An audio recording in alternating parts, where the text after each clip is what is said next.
India's criminal Hunt show में मैं रमा दीक्षित हमेशा आपको ऐसे क्रिमिनल्स के बारे में बताती आई हूं जिनके अपराधों ने सबको चौंका दिया था। अब चाहे अपराधी वो हो जिसने 5 mm मोटे और 7 इंच लंबे तार से 237 कारों के ताले तोड़ दिए,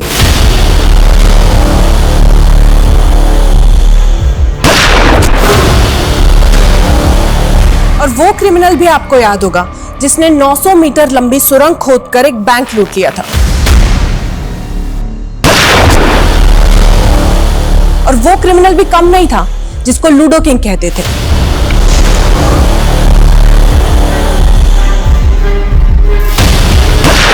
और आज हम हमारे शो पे एक ऐसे ही क्रिमिनल की कहानी सुनाएंगे जिसने सारे देश को हिला के रख दिया था।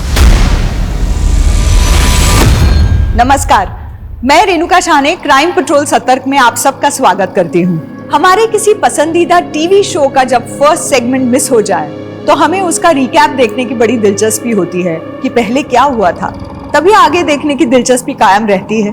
पर हमारी असल जिंदगी भी एक कहानी ही है जिसका अतीत हम जरूर जानते हैं, लेकिन अंत क्या होगा हमें नहीं पता होता।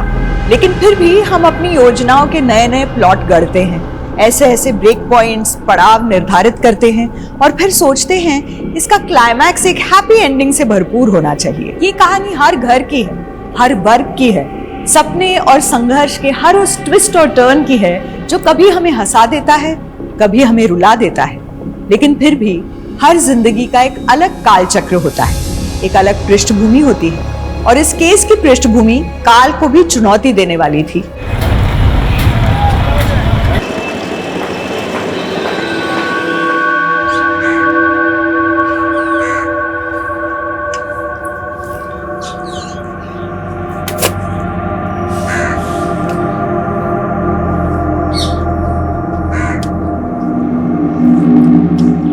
कुणाल जी है ना, ये यहाँ पोछा लगा रहे?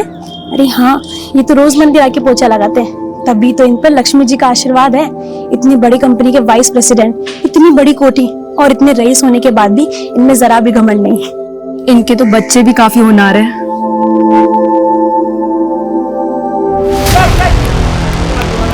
भाई ऊपर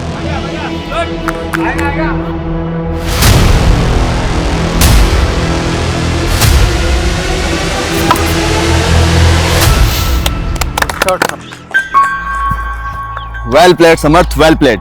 थैंक यू सर। तुमने मुझे बहुत इंप्रेस किया। You are selected in my cricket team. Thank you sir. देखो, ग्राउंड में तो मैंने तुम्हारी स्किल देख ली, लेकिन ग्राउंड के बाद जब भी तुम्हें मौका मिले ना अपनी स्किल दिखाने का, तो मौका मत छोड़ना। Yes sir.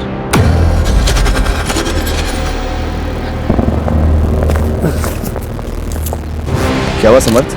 सर मैं वॉशरूम जाके आता हूँ, ठीक है? हाँ।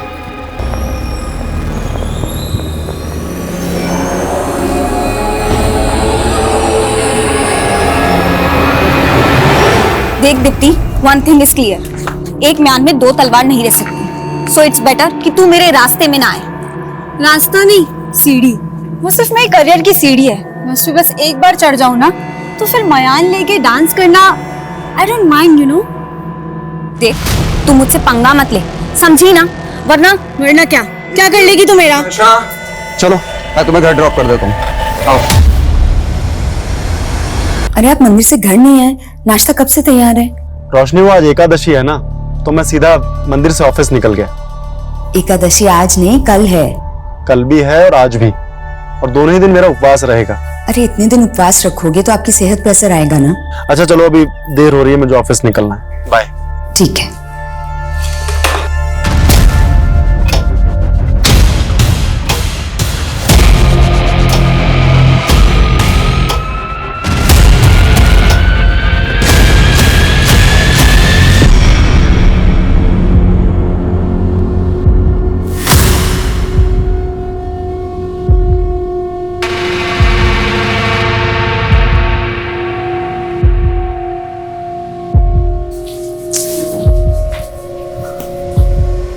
क्या हुआ, इतनी परेशान क्यों दिख रही है? माँ नर्वसनेस तो है, लेकिन एक्साइटेड भी हूँ। आपकी बेटी स्टार जो बनने वाली है। अच्छा। हाँ माँ, आपको पता है मुझे ना एक एल्बम में रोल मिला है, तो उसी के शूट के लिए कॉल आने वाला है। माँ मुझे ना आउट ऑफ टाउन जाना होगा, तो प्लीज पापा को कन्विंस कर लेना आप। कोई जरूरत नहीं है। और मैंने तुम्हें पहले भी मना किया था ना, ये मॉडलिंग नहीं चलेगी। पापा आप समर को क्रिकेटर बना सकते हो, तुम मुझे मॉडलिंग क्यों नहीं करने देते? जब देखो तुम हमेशा सौतेला वाला बिहेव करते रहते हो। लेकिन मैं रुकूंगी नहीं, अब देखना मैं शूट पे जरूर जाऊंगी। देखा, तुम्हारी वजह से बढ़ावा मिला है उसे। कैसे बात कर रही है मुझसे वो। अरे पर मैं दीप्ति दीप्ति दीप्ति अरे क्या हुआ समर? हाँ समर क्या हुआ तुझे? बैठ। बैठ बैठ क्या हुआ? हाँ बेटा ये सब चोट कैसे लगी है? बोल। हाँ ये सब कहाँ से?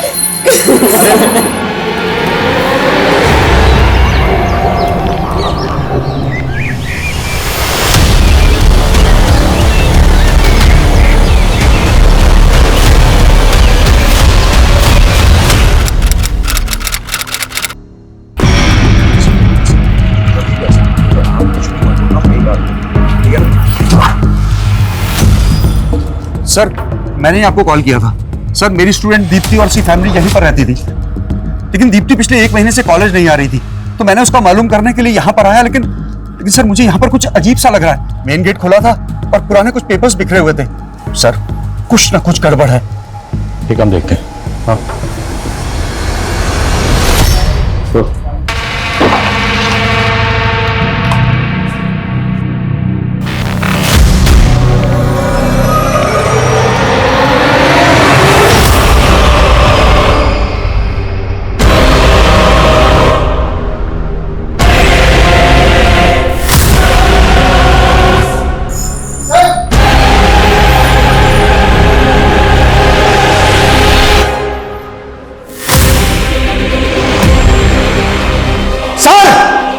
एक यहाँ पे भी है।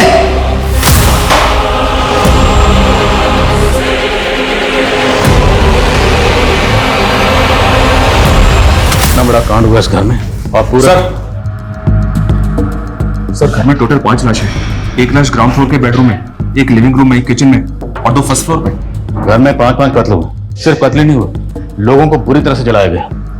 पूरे घर को अच्छे से चेक करो, एक भी चीज छूटनी नहीं चाहिए। Okay sir. बाहर पड़ोसी से बात करते हैं। दीप्ति जिस कॉलेज में पढ़ती थी मैं उसमें टीचर हूँ। उसका छोटा भाई सीसीपी के स्कूल में पढ़ता था। इस घर में दीप्ति के अलावा उसकी दादी और उसके माता पिता रहते थे। घर के अंदर 5-5 लाशें मिली हुई हैं जो बुरी तरह से जली हुई हैं। आप लोगों में से किसी ने कुछ देखा नहीं, कुछ सुना नहीं? नहीं सर, ये घर हमारे मोहल्ले से काफी दूर है, तो हमें कोई आइडिया नहीं है क्या हुआ। दीप्ति के पेरेंट्स क्या करते थे? सर दीप्ति के पिता कुणाल जी एक बड़ी कंपनी में वाइस प्रेसिडेंट थे। उनकी वाइफ हाउसवाइफ थी और उनकी माँ ने तो कुछ महीने पहले ही मौन व्रत धारण किया था। उनकी माँ तो हमेशा भगवान के नाम जपती रहती थी सर।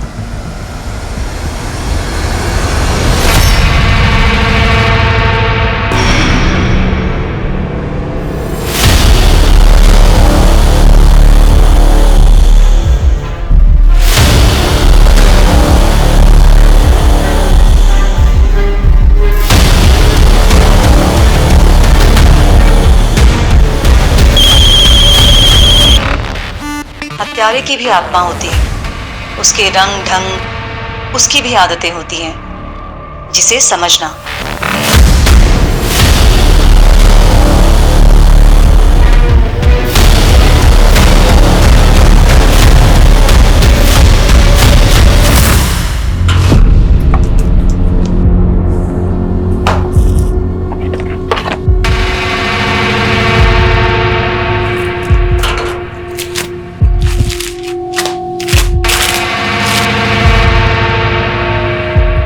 सर देख के तो ऐसे लग रहा है कि घर में लूटपाट की गई है। अजीब बात यह कि घर में कहीं भी किसी भी मेंबर का फोटो नहीं है और एल्बम से फोटो भी गायब है। अगर ये सारे कत्ल लूट के इरादे से किए गए हैं तो सवाल ये है कि एल्बम से फोटो किसने गायब किया? और दूसरी बात, मारने के बाद लाशों को इतनी बुरी तरह से जलाया क्यों गया? 5-5 कत्ल हुए और मरने वालों की फोटो गायब है। कुछ तो अजीब हुआ इस घर में। दुनिया में कई लोग मर के भी अमर हो जाते हैं। उनकी यादें और विचार ही नहीं, उनकी तस्वीरें और मूर्तियां भी प्रदर्शनियों की शान बन जाती हैं। लेकिन ये कातिल कौन था जिसने मरने वालों का अस्तित्व ही नहीं, उनके स्मृति चिन्ह भी गायब कर दिए थे? ये कातिल की सनक थी या कोई योजना जिसने मरने वालों के फोटोज भी गायब कर दिए? और मीडिया ने पुलिस पर इतना प्रेशर डाल दिया कि वो अंधेरे में तीर छोड़ने लगी। इलाके के कई लुटेरे गिरोह और हिस्ट्री शीटर से सलाखें भरने लगी। पुलिस की लाठियां गरजती रही। टीवी की खबरों और अखबारों की सुर्खियों ने इस केस को एक ऐसा फिल्मी ट्रेलर और टीजर बना दिया कि मानो लगने लगा ये दशक का सबसे बड़ा केस था। जी सर, आई नो सर कि जुर्म बहुत संगीन है। सर, हम कातिलों को ढूंढने की पूरी कोशिश कर रहे हैं एंड आई एश्योर यू कातिल जो भी है बहुत जल्द सलाखों के पीछे होगा। ओके सर, जय हिंद। एसपी सर ने 2 हफ्ते का वक्त दिया और इन 14 दिनों के अंदर अंदर हमें शर्मा फैमिली के कातिलों को ढूंढकर सलाखों के पीछे डालना है। हम यहाँ कातिलों को ढूंढ रहे हैं सर, लेकिन मीडिया ने इस केस को मास सुसाइड का रंग दे दिया। उनके आर्टिकल के मुताबिक शर्मा फैमिली एक धार्मिक फैमिली थी और किसी अंधविश्वास के चलते इन सबने मिलकर आत्महत्या कर ली। और तो और सर, मीडिया इस केस को हैदराबाद वाली फैमिली के केस से भी जोड़ रही है। It's all rubbish. अगर ये सुसाइड है तो सुसाइड करने के बाद कोई खुद को कैसे जला सकता है? फिर भी पता करो, क्या शर्मा फैमिली किसी बाबा या तांत्रिक वांत्रिक के चक्कर में थी? Yes sir. कुणाल किस ऑफिस में काम करता था, कुछ पता चला? जी सर, विश्वा कंस्ट्रक्शन। कुणाल के ऑफिस, दीप्ति के कॉलेज और समर्थ के स्कूल, सब जगह पता करो और इनके रिश्तेदारों से मिलो। अभी तक इन 5 विक्टिम में से हमारे पास किसी की तस्वीर तक नहीं। गाइस, लग जाओ, let's crack this case. Yes sir. इतना चुप चुप क्यों है? ऐसा लग रहा है डेट पे नहीं ध्यान शिविर में आए हैं। बंटी, मुझे इस रिलेशनशिप में आगे बढ़ने में डर लग रहा है।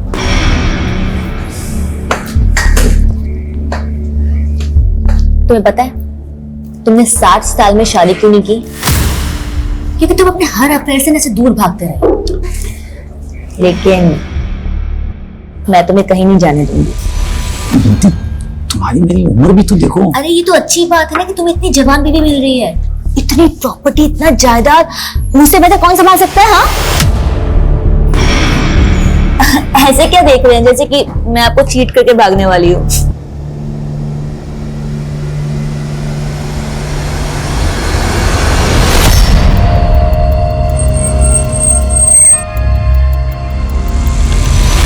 हाँ सर, कुणाल शर्मा हमारी कंपनी के वाइस प्रेसिडेंट थे। मुझे बहुत बुरा लगा जब पता चला कि वो और उनकी फैमिली।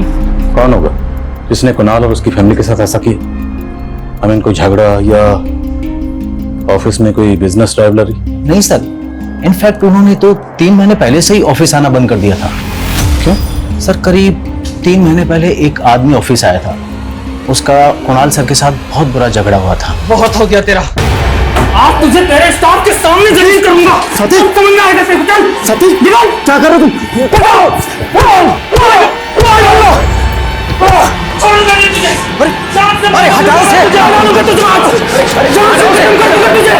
इशू क्या?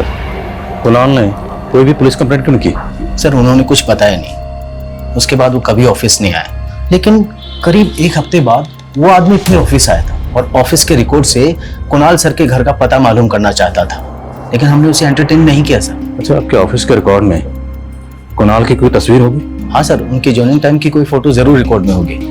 मुझे वो तस्वीर चाहिए। और वो जो 3 महीने पहले आदमी आया था कुणाल से झगड़ा करने, आप उसका स्केच बनवा सकते हैं? सर, कॉलेज रिकॉर्ड्स में दीप्ति का यही फोटो है। दीप्ति और उसकी फैमिली का किसी से कोई झगड़ा हुआ था? सर, इस बारे में तो मुझे कुछ नहीं मालूम, लेकिन एक बात है सर, जब दीप्ति कॉलेज नहीं आ रही थी तो मैंने उसकी फ्रेंड नताशा से इस बारे में पूछा था, तो उसने कहा कि शायद दीप्ति और उसके परिवार वाले कहीं घूमने गए होंगे, इसलिए दीप्ति कॉलेज नहीं आ रही। लेकिन उन सबका तो मर्डर हुआ है, तो फिर नताशा ने ऐसा क्यों कहा कि वो लोग घूमने गए? सर, मुझे भी बहुत अजीब लगा था। वैसे दोनों की आपस में बनती रही थी। कुछ दिन पहले क्लासरूम में दोनों का झगड़ा भी हुआ था। कहाँ थी तू? नहीं, मैं तो यही थी। तू मेरे पापा के कान भर के मेरा पत्ता साफ करना चाहती है? कुछ भी नहीं। इस झगड़े की वजह क्या थी? ये तो मुझे नहीं मालूम सर, लेकिन हाँ, दीप्ति और नताशा दोनों पढ़ाई के साथ साथ मॉडलिंग में भी अपना किस्मत आजमा रही थी, और दीप्ति के पिताजी को दीप्ति का मॉडलिंग करना बिल्कुल पसंद नहीं था। सर, समर्थ हमारी स्कूल टीम का सबसे अच्छा बैट्समैन था। हमारी स्कूल टीम का कैप्टन भी सिलेक्ट हुआ था। लेकिन समर्थ ने स्कूल टूर्नामेंट में हिस्सा नहीं लिया। आपकी टीम का कैप्टन एब्सेंट था और आपने और आपके स्कूल ने जानने की कोशिश नहीं की कि... सर, एक्चुअली समर्थ ने कुछ टाइम पहले ही अपनी सिक लीव ली थी। क्यों? क्या हुआ था उसको? सर, शायद उसे फीवर था, इसलिए आखिर में हमें हमारा स्क्वाड भी चेंज करना पड़ा।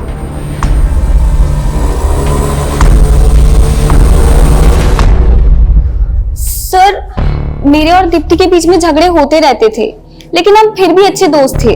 और दोस्तों में तो ये सब होता रहता है ना। लेकिन जब दीप्ति लगातार कॉलेज नहीं आ रही थी तो तुमने अपने टीचर से ऐसा क्यों बोला कि दीप्ति और उसकी फैमिली कहीं बाहर घूमने के लिए गए, जबकि ये तो पता ही होगा ना तुम्हें कि उन सबकी लाशें मिली उनके घर में। सर मैंने ऐसा कुछ भी नहीं बोला कि वो लोग घूमने गए थे। तो तुम्हारे टीचर हमसे झूठ क्यों बोलेंगे?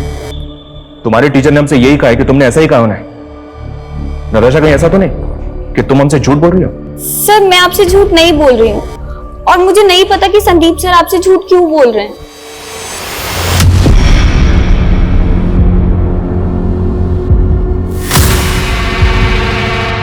और नताशा कह रही है कि संदीप ने उस पर जानबूझकर शक जताया था। सर मुझे ऐसा लग रहा है कि नताशा भी हमसे कुछ छुपा रही है, क्योंकि मैंने बाकी स्टूडेंट से बात की, उनके बयान से ऐसा लग रहा है कि दीप्ति और नताशा एक ही लड़के से प्यार करती हैं। Love triangle? May be sir, but वो लड़का कौन है ये पता नहीं चल रहा है। तो पता करो, क्योंकि प्यार मोहब्बत के चक्कर बड़े बड़े गुनाहों को जन्म देते हैं। हो सकता है शर्मा फैमिली का कत्ल भी इसी वजह से हुआ, और नताशा संदीप दोनों पर नजर को। हाँ सर ये उस आदमी का स्केच जिसने 3 महीने पहले कुणाल के साथ मारपीट की थी। और सर ये पूरी फैमिली मेंबर्स की पोस्टमार्टम रिपोर्ट भी आ गई। ठीक है Manish sir, look at this report. Postmortem report के मुताबिक शर्मा फैमिली के सभी मेंबर्स का कत्ल लाश मिलने के 1 महीने पहले हो चुका था। इसका मतलब सर उस घर में 1 महीने से लाशें पड़ी हुई थी और किसी को कुछ पता नहीं चला, यहाँ तक कि नेबर्स को भी नहीं। उनको भी तब पता चला कि जब दीप्ति के टीचर ने वहां पे आके इन्फॉर्म किया। सर कहीं ऐसा तो नहीं कि नेबर्स भी हमसे कुछ छुपा रहे हैं? मुमकिन है, क्योंकि यहाँ मर्डर्स नहीं, सबको शूट किया गया, बुरी तरह से जलाया गया।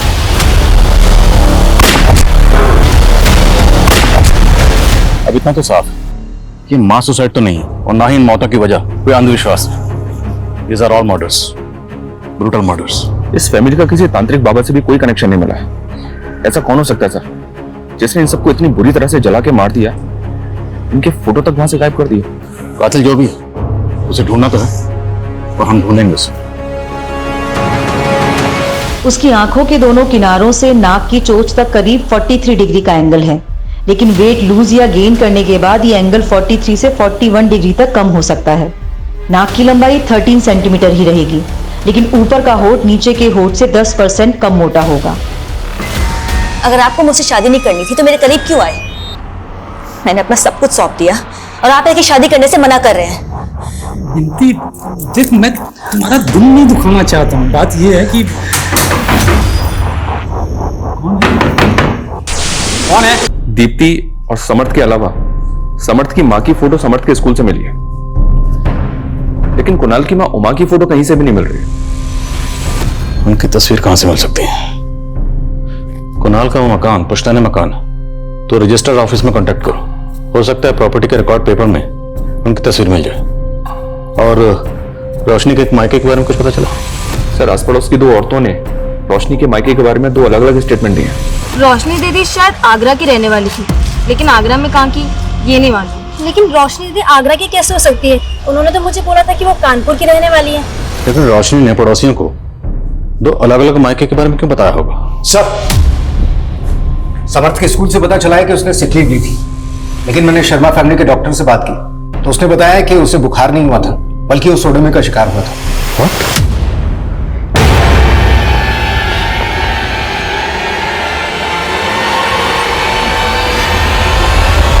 और ये किसने किया था?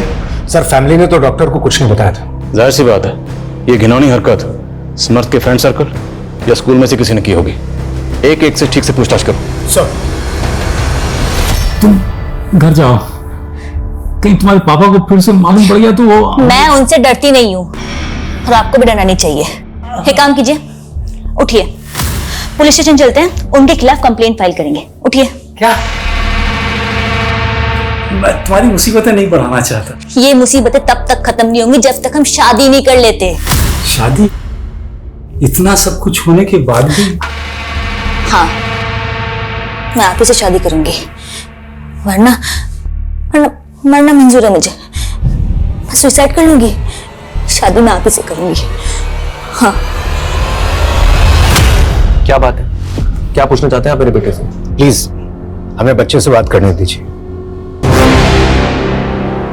रोहन, हमें पता चला कि तुमने समर्थ के खिलाफ कंप्लेंट करवाई थी कि उसने हॉकी मार के तुम्हारी टांग तोड़ दी थी।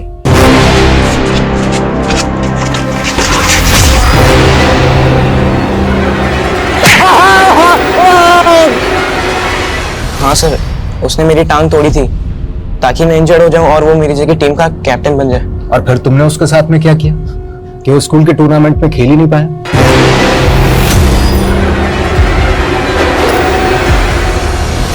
सर मैंने कुछ भी नहीं किया। समर्थ सोडोमी का शिकार हुआ है। अगर हमें पता चला कि तुमने उसके साथ में ये क्या बोल रहे हो आप? मेरा बेटा ऐसा नहीं है। सर मैं सच बोल रहा हूँ, मैंने कुछ भी नहीं करा समर्थ के साथ।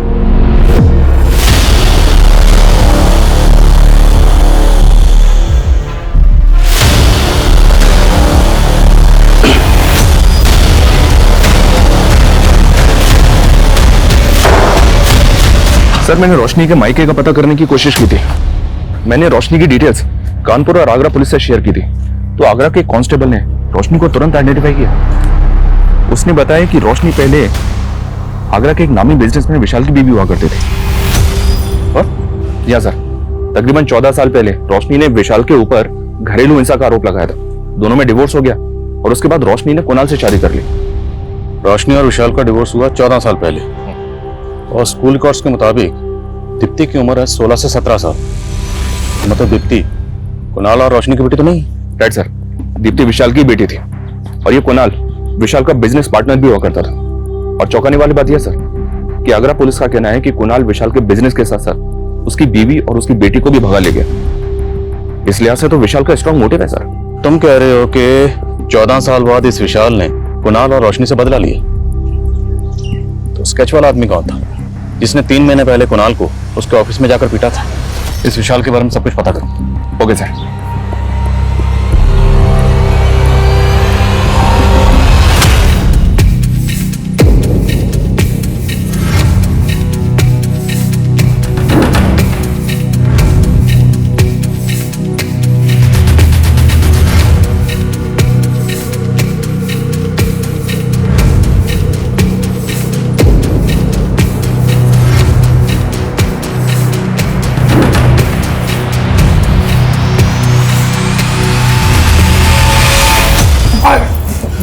क्या कर रही हो?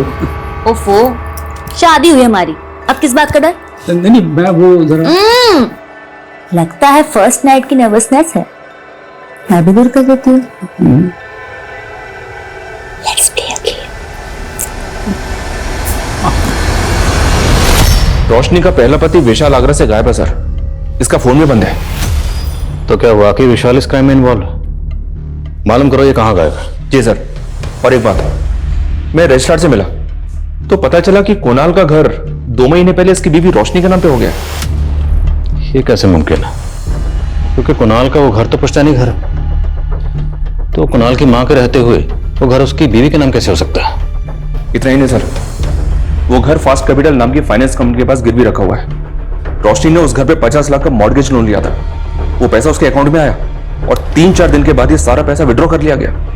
कहीं ये पूरी फैमिली किसी धोखाधड़ी का शिकार तो नहीं हुई? सर हमें सर समर्थ को किसने मॉलेस्ट किया था इसके बारे में तो कुछ पता नहीं चल रहा है, लेकिन इस कोच रावत का एक पुराना इतिहास पता चला है। 2 साल पहले गुड़गांव के गर्ल्स कॉलेज में कोच हुआ करता था। वहां पर कई लड़कियों ने इस पर मॉलेस्टेशन के चार्ज लगाए थे। सर मैंने कुछ नहीं किया सर। सर मैंने कुछ सर बोल, चुप क्यों हो गए? सर मैंने कुछ नहीं किया सर। तूने क्या किया क्या नहीं किया, तेरा पूरा कच्चा चिट्ठा हमारे सामने है। सिर्फ समर्थ ही नहीं, तेरे स्कूल का एक और लड़का है रोहन, उसे भी तुमने कैप्टन बनने का झांसा दिया था ना? सिर्फ ये 2 ही नहीं, और भी बच्चे होंगे। अब तेरे सारे कांड बाहर आएंगे। नहीं सर, रोहन झूठ बोल रहा है सर। बल्कि सर मैंने नहीं, रोहन ने समर्थ को मॉलिश किया है।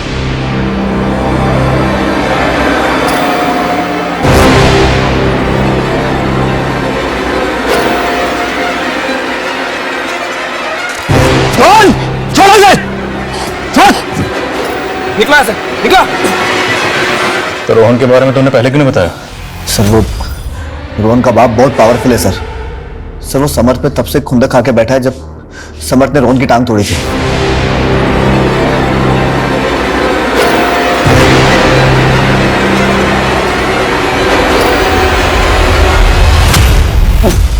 मेरी बेटी के साथ रेप किया तूने, बहुत लंबा अंदर जाएगा तू। नहीं ये क्या है?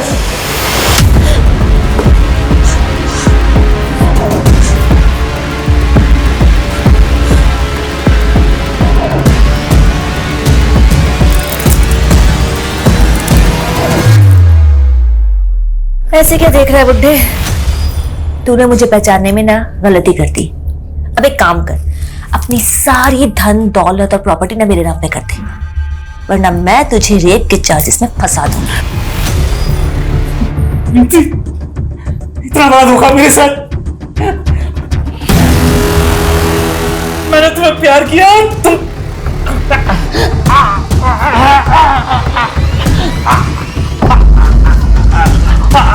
इसे तो हार्ट अटैक आ गया। अब क्या करें इसका? हॉस्पिटल लेके चलते हैं, चलो चलो। मुझे पता चला कि आप मुझे आगरा में ढूंढ रहे हैं। मैं लखनऊ गया हुआ था किसी काम से। बताइए क्या बात है? रोशनी आपकी बीवी थी? मुझे पता है कि आप क्या जानना चाहते हैं। हाँ, मैं रोशनी से नफरत करता था, और केवल रोशनी से ही नहीं, कुणाल से भी नफरत करता था। कुणाल और रोशनी के साथ मेरी बेटी दीप्ति भी रहती थी। मैं अपनी बेटी को क्यों मारूंगा? और दीप्ति को खोकर मैं पहले से ही सकते में था। उस रोशनी ने मेरी बेटी को मुझसे छीन लिया। इन पिछले 14 सालों में आप कभी भी अपनी बेटी दीप्ति से मिले थे? दीप्ति से तो क्या, मैं कुणाल और रोशनी से भी उन 14 सालों में कभी नहीं मिला, और मुझे तो ये भी नहीं पता था कि वो लोग रहते कहां पर है। एग्जैक्टली, यही पता करने के लिए तो इस आदमी को भेजा था कुणाल के ऑफिस में। इनफ इंस्पेक्टर, अगर आपके पास कोई सबूत हो ना तो मुझसे बात कीजिएगा। मेरा किसी क्राइम में कोई इन्वॉल्वमेंट नहीं है। फिलहाल जा सकते हो, लेकिन याद रखना गायब होने की गलती मत करना, वरना पछताओगे। नजर रखो इस पे। शर्मा फैमिली का कत्ल 8 बोर की पिस्टल से हुआ था। पता करो इसके जानने वालों में कौन ऐसा है जिसे 8 बोर की पिस्टल प्रोवाइड करवा सकता है। सर,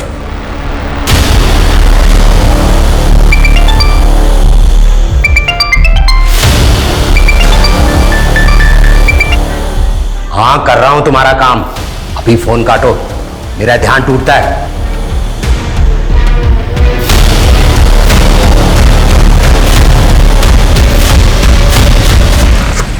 ये फाइल अभी भिजवा दो। सर, कुणाल को जिस आदमी ने ऑफिस में जाकर पीटा था, फरीदाबाद थाने से उसका क्रिमिनल रिकॉर्ड मिला। सतीश जोगी नाम है इसका। ड्रग पेडलिंग के जुर्म में अरेस्ट भी हो चुका है। सतीश जोगी कहाँ है आजकल?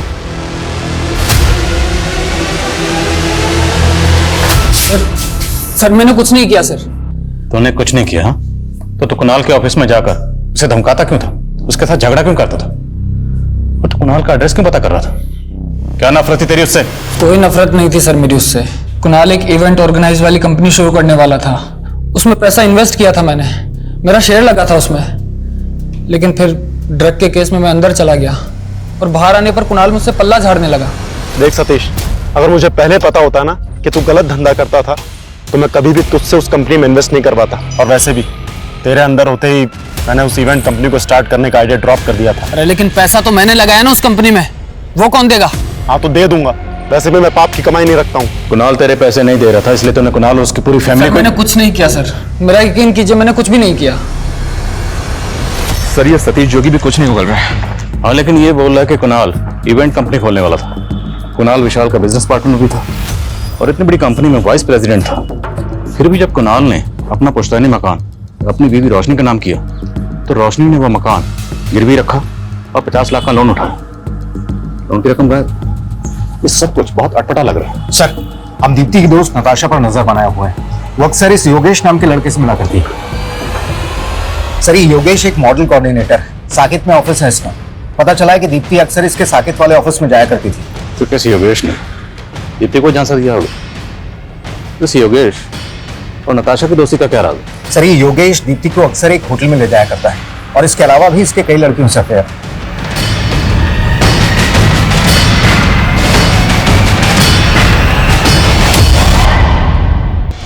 सर, मैं मानता हूं कि मैंने दीप्ति को एक मॉडलिंग असाइनमेंट दिलवाया था, लेकिन उसकी पूरी फैमिली मारी गई, तो इसमें मेरा क्या कसूर है? सर, तो क्या करता है सब पता कर लिया हमने। तो ये बता कि 16 सितंबर को दीप्ति को होटल में क्यों बुलाया था?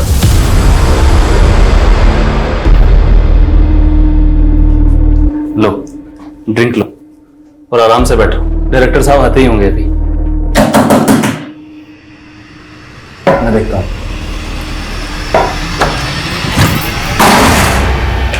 कर रहा मेरी बेटी के साथ? कौन है? पापा चुप कर तू जानती नहीं है ऐसे लड़कों को, मैं अच्छे से जानता हूँ।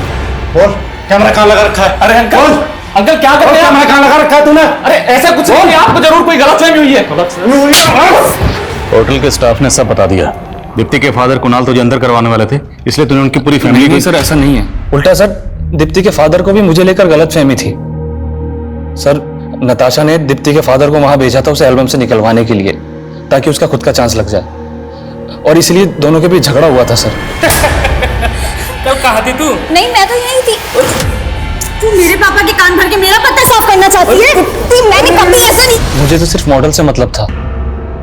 दीप्ति के फादर उसे रोक रहे थे, इसलिए वो रोल में नताशा को दिलवा रहा था। रोल दिलवा रहे थे या? सर, वो अपनी मर्जी से मेरे साथ रिलेशन में थी, लेकिन सर दीप्ति से उसके बहुत चिढ़ थी, और इसके अलावा मुझे कुछ नहीं पता सर, मैं सच कह रहा हूं।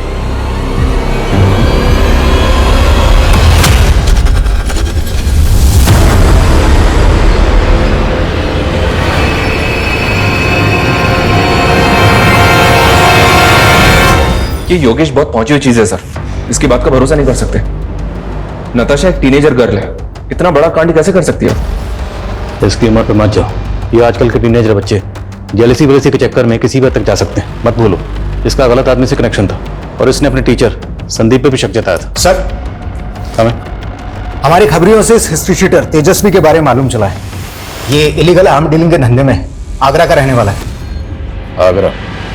विशाल भी आगरा का रहने वाला है। इन दोनों का आपस में कोई कनेक्शन? नहीं सर, अभी तक तो ऐसा कोई कनेक्शन सामने नहीं आया, लेकिन हमारी खबरी श्योर है कि जिस तरीके की पिस्टल से शर्मा फैमिली के मेंबर्स को मारा गया था, वैसी पिस्टल ये तेजस्वी सप्लाई कर सकता है। और सर, ये काफी टाइम से अंडरग्राउंड भी। पता करो कहाँ अंडरग्राउंड है, और विशाल को बुलाओ।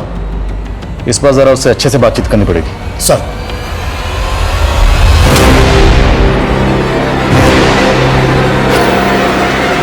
मैं किसी तेजस्वी को नहीं जानता, और अगर वो आगरा का रहने वाला है तो क्या वो मेरा आदमी हो गया? आगरा में आपके कामों की पूरी फहरिस्त है हमारे पास, सारे कारनामे जानते हैं। काम तो प्रॉपर्टी डीलर का है, लेकिन प्रॉपर्टी खाली करवाने के लिए गुंडे भेजते हो ना? कौन से गुंडे? और कोई सबूत है आपके पास? कहाँ है मेरा बेटा? आप लोग मेरे बेटे को उठा के लाए हो ना? क्या बोल रहे हैं? कहाँ है मेरा बेटा? झूठ मत बोलो, मुझे पता है मेरा बेटा। एक मिनट, क्या बोल रहे हैं आप? झूठ मत बोलो, मुझे पता है आराम से अंदर है। आप आराम से बात कीजिए। अंदर क्यों उठा के लाए मेरे बेटे को? क्या हुआ? एक तो गलत तरीके से मेरे बेटे को गायब कर दिया, और झूठा रिमांड लेकर के उससे गुनाह कबूल करवाना चाहते हैं। आपको गलत कोई गलतफहमी नहीं हुई है, मुझे पता है मेरा बेटा अंदर है। मैं रुकने वाला नहीं हूँ, मैं मीडिया में जाऊंगा। मैं छोड़ूंगा नहीं किसी को, बता रहा हूँ। मैं छोड़ूंगा नहीं किसी को, मैं मीडिया में जाऊंगा, मैं बता रहा हूँ। पक्का ड्रामा कर रहा है, किसी ने अपने बेटे को गायब किया होगा। पता करो रोहन कहाँ। Okay sir.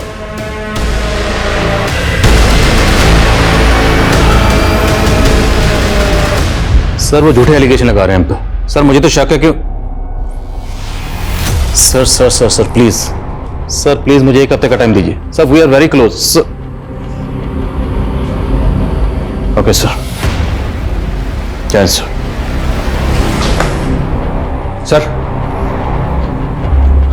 उस रोहन का कहीं पता नहीं चल रहा सर, पता नहीं कहाँ गायब हो गया, और ना ही उस इलीगल आर्म डीलर तेजस्वी का। अब ये केस हमारे हाथ से निकल चुका है। एसपी सर का फोन था, उनका कहना है कि अब इस केस को एसआईटी सॉल्व करेगी। We are no more in this case. इस केस की जांच के लिए सिर्फ एसआईटी का गठन ही नहीं हुआ, बाद में सेंट्रल इन्वेस्टिगेटिव एजेंसी भी इस केस में आई थी, लेकिन जांच का दायरा कभी नहीं बदला। पहली जांच में सामने आए सस्पेक्ट्स दूसरी और तीसरी जांच में बढ़ जरूर गए, लेकिन असली गुनहगार को कभी कोई जीरो डाउन नहीं कर पाया। धीरे धीरे ये केस बिना किसी नतीजे के ठंडे बस्ते में चला गया। ये केस साल 2000 में आया था, और साल 2019-20 आते आते इस केस को हर कोई भूल चुका था। लेकिन इस केस को अब एक नई शोहरत मिलने वाली थी। जिस सरगर्मी से ये केस 20 साल पहले शुरू हुआ था, उतनी ही गर्मजोशी से इस केस का 20 साल बाद फिर से एक नया आगाज होने वाला था।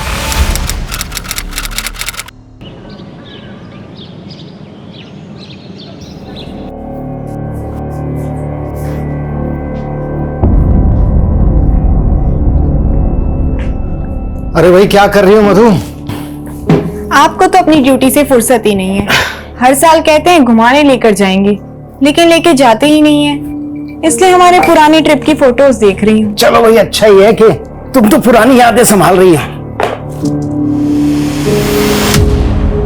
एक मिनट।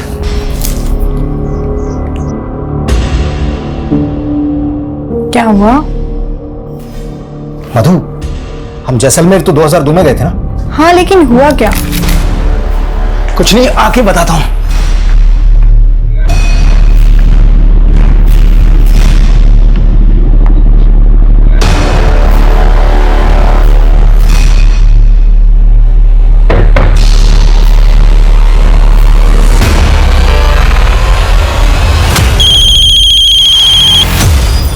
हेलो, जय हिंद सर। सर मैं अमर सक्सेना बोल रहा हूँ। हाँ अमर, बड़े सालों बाद फोन किया। सर आपको शर्मा फैमिली वाला वो केस याद है जिसमें 5 फैमिली मेंबर्स को मार के जला दिया गया था? हाँ, ऑफ कोर्स याद है। बात क्या है? सर अगर आप उस केस को रीओपन करवा सकते हैं तो प्लीज करवाइए सर, मुझे एक स्ट्रॉन्ग लीड मिला है। ओके।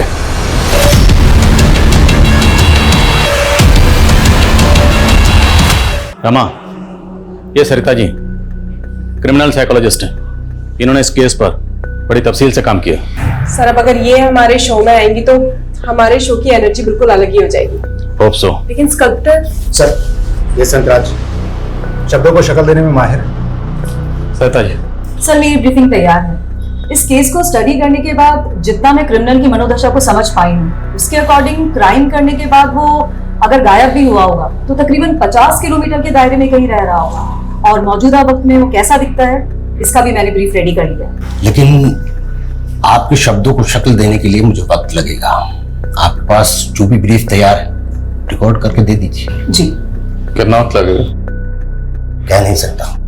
कलाकार कल कल करते हुए सरिया बिता देता है और कलाकृति बनती नहीं। कलाकार साहब, आपके पास वक्त की कमी नहीं होगी, पर हम कानून के रखवाले हैं, हमें इंसाफ दिलाना होता है। ये शो अगले 14 दिनों में टेलीकास्ट होगा, तब तक सब कुछ क्लियर हो जाना चाहिए। जी। हम आज हमारे शो में पहली बार लाइव आकर एक क्रिमिनल की तलाश करने वाले हैं। ऐसा आज तक पहले किसी क्राइम शो में नहीं हुआ है। और हमारी आज की स्पेशल गेस्ट हैं क्रिमिनल साइकोलॉजिस्ट सरिता सचदेवा जी, जिन्होंने 20 साल पहले गायब हुए एक क्रिमिनल की ऐसी रुखरेखा तैयार करी है जिसे हमारे स्कल्प्टर संतराज जी ने एक मूर्ति में गढ़ा है। इसके पीछे उसी क्रिमिनल का चेहरा छुपा है जो 20 साल पहले हुए शर्मा फैमिली मर्डर केस का प्राइम सस्पेक्ट है।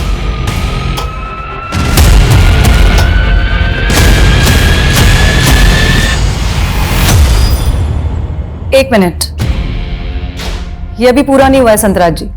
जैसी इस क्रिमिनल की मनोदशा थी, आज 20 साल के बाद वो अपनी आईसाइट लूज कर चुका होगा। वो स्पेक्स पहनता होगा। नहीं, उस माइंडसेट वाला क्रिमिनल इस तरह का फ्रेम कभी यूज नहीं करेगा। वो ब्लैक थिक फ्रेम यूज करेगा।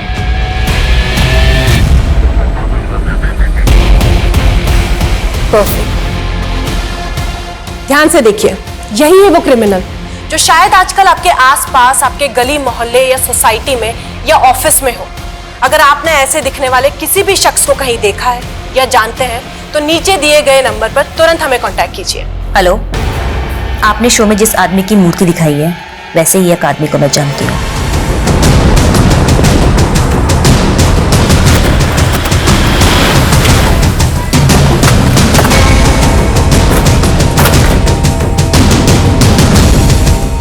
सर, वो धोखेबाज यही रहता है।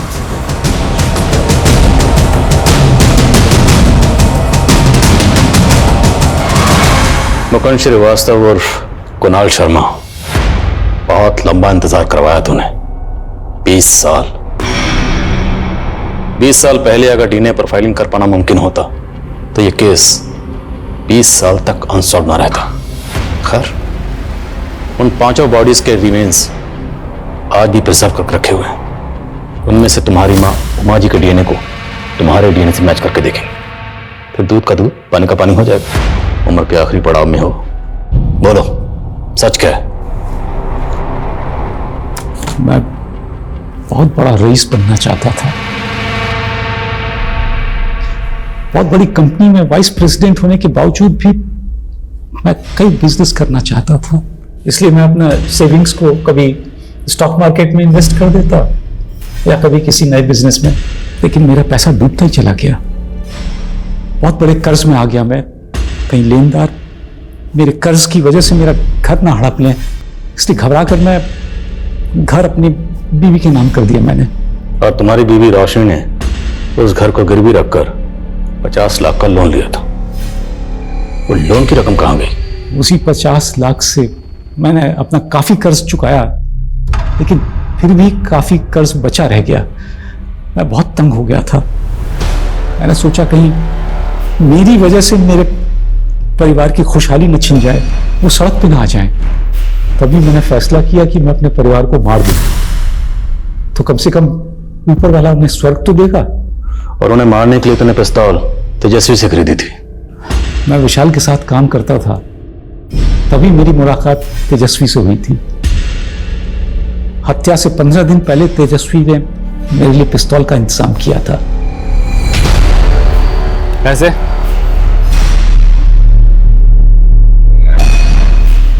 ये क्या, ये तो आधे पैसे? 15 दिन के बाद बाकी का भी दे दूंगा, फिलहाल इतना ही। तो 15 दिन बाद तेजस्वी मुझसे पैसे लेने आने वाला था। मैंने तय किया कि उसी दिन मैं अपने परिवार को। तो तूने अपनी जगह तेजस्वी को मार दी? हाँ, मैंने एक एक कर सारी लाशें जला दी और खून साफ करके घर में मौजूद सारी फोटोएं लेकर के मैं भाग गया। जगह जगह मैं बहुत भटका। आखिरकार मैंने अपनी नई पहचान बना ली, मुकुंद श्रीवास्तव। मैंने एक छोटी सी नौकरी पकड़ी और साइड में अपना बिजनेस शुरू कर दिया। वहीं से मेरी किस्मत का चक्का चल पड़ा। लेकिन मैं अकेला था। ममती आई, मेरी पत्नी, लेकिन उसे मुझसे नहीं मेरी दौलत से प्यार था, इसलिए मुझे पकड़वाया। बहुत कमीनी थी वो। सबसे बड़ा कमीना तो तू है। कमीना और खुदगर्ज, जिसने अपनी पूरी फैमिली को मार दिया, अपनी बीवी को, अपने छोटे छोटे बच्चों को, यहां तक कि अपनी मां को भी। सिर्फ मारा ही नहीं, उन्हें पूरी तरह से जला दिया। तेरे पाप इतने घिनौने हैं ना, तुझे नर्क से भी धक्के मारकर बाहर निकला जाएगा।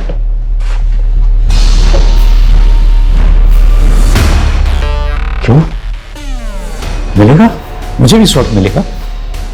और मैं स्वर्ग जाऊंगा तो वहां मुझे मेरा परिवार मिलेगा, मेरी बीवी, मेरे बच्चे, सब मिलेंगे मुझे वहां।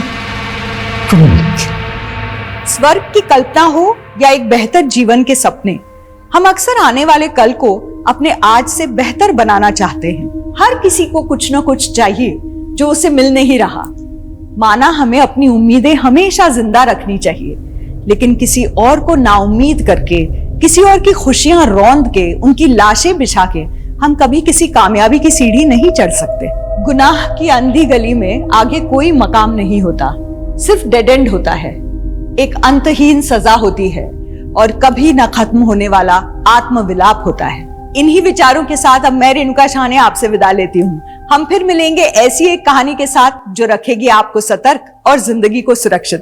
तब तक अपना और अपने परिवार का ख्याल रखिए और देखते रहिए क्राइम पेट्रोल सतर्क। जय हिंद।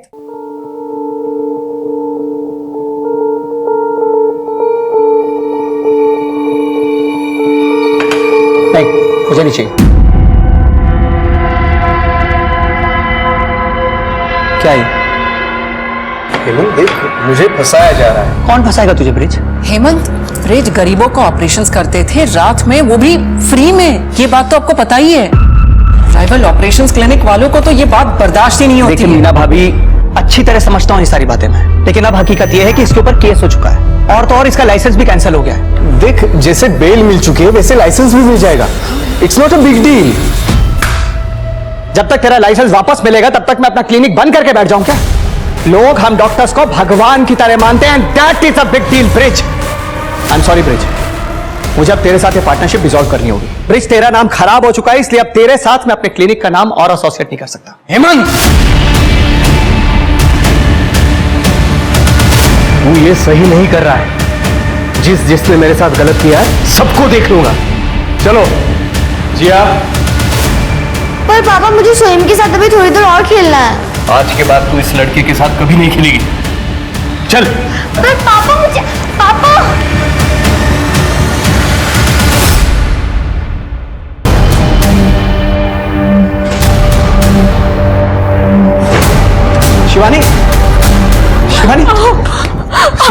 सोहम किडनैप हो गया। कैसे? 10 लाख रुपए मांगे। 10 लाख? बच्चा सही सलामत वापस चाहिए तो 10 लाख रुपए कल रात तक तैयार रखना।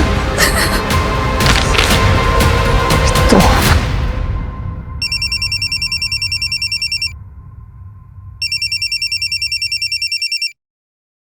हेलो ब्रिज, साले दिखा दी ना तूने अपनी औकात, मेरे बेटे को किडनैप करके। क्या? ए ज्यादा नाटक मत कर तूने मेरा क्लिनिक छोड़ने के लिए मुझसे 10 लाख रुपए मांगे थे, मैंने मना किया तो तूने मेरे बेटे को किडनैप कर लिया। मैं तुझे छोड़ूंगा नहीं। देख, जैसी करनी वैसी भरनी, तुझे जो करना है वो कर ले। बस एक बात याद रखना, तेरी इस ईगो की वजह से तेरे परिवार वाले मारे ना जाए, और तेरे जैसों को ना पुलिस भी बचा नहीं सकती। अभी पुलिस को फोन करता हूँ। नहीं आओ, फोन बंद करिए, मुझे उन पे भरोसा नहीं है। पुलिस को फोन करिए। नहीं, आप पैसे का अरेंजमेंट करिए, मुझे मेरा बच्चा चाहिए वापस। कुछ नहीं होगा हमारे सोहम को। आपने वो कहावत तो सुनी होगी कि एक छोटी सी चींटी भी एक बड़े से हाथी को गिरा सकती है। एक छोटी सी मिसअंडरस्टैंडिंग और लड़ाई की बात एक बच्चे की किडनैपिंग तक पहुंच गई थी। वही दूसरी तरफ अगर किसी से कुछ कहा ना तो अपने बॉयफ्रेंड के मर्डर के चक्कर में तुझे फंसा दूंगा।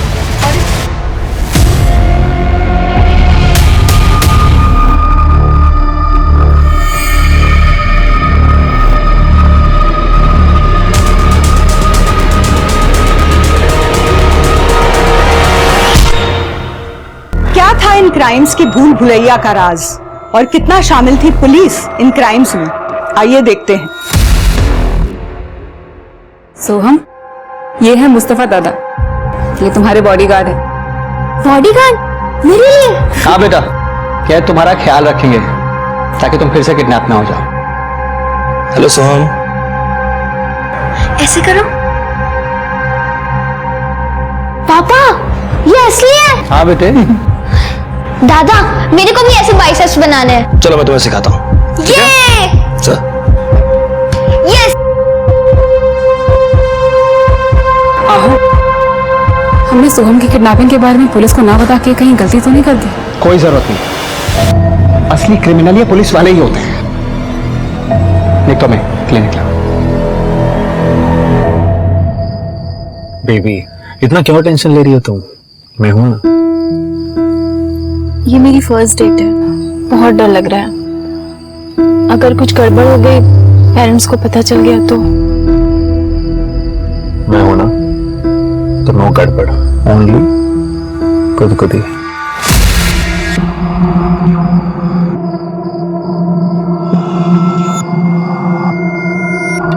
पुलिस। गॉड, ए, बाहर पड़ा, चला लवकर।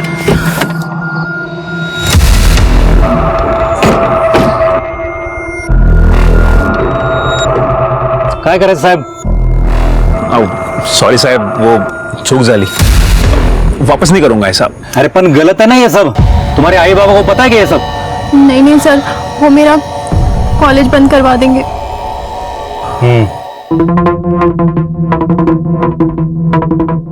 ठीक है, तू बैठ अंदर, और तू पुरी, तू चल आमच्या बरोबर, जरा हमको प्राइवेट सेशन दे दे। साहब क्या कर रहे हो तुम?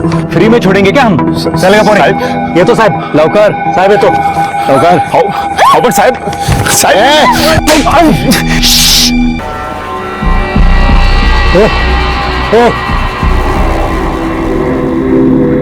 ये तो मर गया, मर गया, ये मार दिया साले को। ये क्या किया तुम लोगों ने? अपना मुंह बंद रख और चुपचाप अपने घर निकल। अगर किसी से कुछ कहा ना तो अपने बॉयफ्रेंड के मर्डर के चक्कर में तुझे फंसा दूंगा। चल निकल। चल।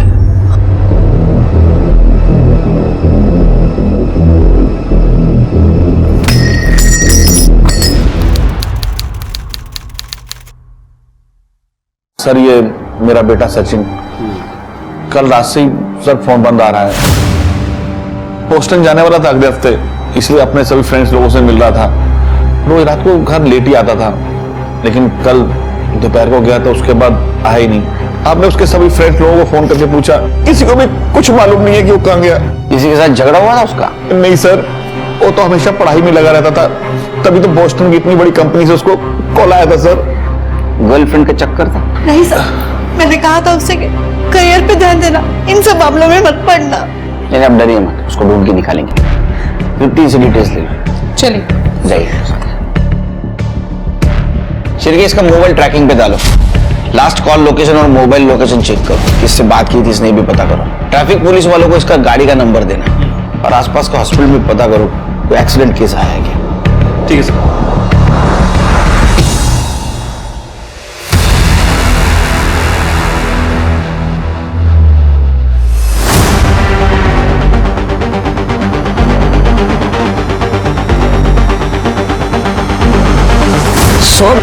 सोनधुर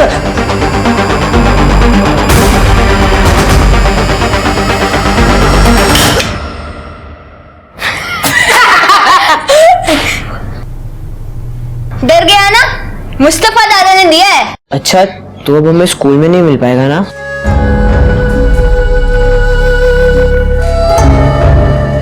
नहीं, अब होम स्कूल।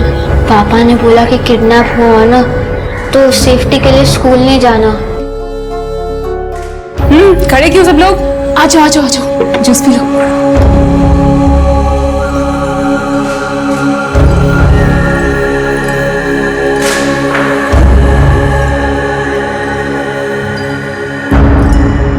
हाँ, पुलिस से बाप को थोड़ा परहेज है, इसलिए किडनैपिंग और आसान हो जाएगी।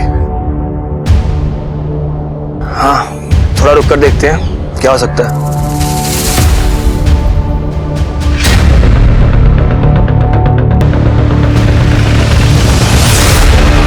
आइए सर, पत्थर पर टकराने की वजह से मौत हुई है। अब समझ नहीं आ रहा है कि खुद गिरा है या फिर किसी ने सिर्फ जानबूझ के फेंका है। किसी ने कुछ देखा? नहीं सर, ये एरिया काफी सुनसान है, मोस्टली कपल्स यहाँ पे प्राइवेसी के लिए आता है। मुझे नहीं लगता कि किसी ने कुछ देखा होगा तो बताएगा भी। और वैसे भी हमें इसकी बॉडी इसके फोन की लास्ट लोकेशन के हिसाब से मिली। पेट्रोलिंग टीम यहाँ पे पेट्रोलिंग करने आई थी, उन्होंने बॉडी को देखा और हमें इन्फॉर्म किया। इसका लास्ट कॉल किसके साथ था? सर लास्ट कॉल सचिन का अपने दोस्त राजन को था। सचिन और राजन कल यानी कि आज लंच पे मिलने वाले थे। सचिन के पेरेंट्स ने उसके सारे दोस्तों के साथ बात की, लेकिन उसको कुछ पता नहीं। सर गर्लफ्रेंड के बारे में दोस्तों को तो पता होता है, लेकिन यहाँ तो उसके बारे में भी नहीं पता। ऐसा तो नहीं कि इसको यहाँ किसी ने फंसा के लाया और बाद में मार दिया? हो सकता है सर। वैसे सर एक पॉसिबिलिटी और भी हो सकती है, हो सकता है कि इसकी किसी के साथ मारपीट हुई हो। सर लड़के अक्सर दारू पीकर झगड़ा कर लेते हैं, ऐसा भी हो सकता है कि सचिन अपनी गर्लफ्रेंड के साथ नहीं बल्कि अपने दोस्तों के साथ आया हो सकता है। उसके फैमिली को बुला पहचान के लिए, और एक गाड़ी का नंबर ट्रैफिक पुलिस को देना और फॉरेंसिक टीम को बोलना अच्छी तरह से चेक करे। ठीक है सर। सर इसके दोस्तों से फिर से एक बार बात करो, क्योंकि कल ये यहाँ किसके साथ आया था ये मालूम होना बहुत जरूरी है। मुस्तफा, ये सब सही था ना? कोई अजीब एक्टिविटी तो नहीं थी? नहीं सर, मैंने आने जाने वाली सब कार्स बाइक्स पर नजर रखी थी, ऑल ओके। ठीक है, तुम निकलो, कल सुबह 10 बजे तक आ जाना मेरे क्लिनिक निकलने से पहले। Okay, good night ma'am. खाना तो खा लो। नहीं मैम, वो दोस्त के साथ प्लान है। Okay, good night. Good night. Good night.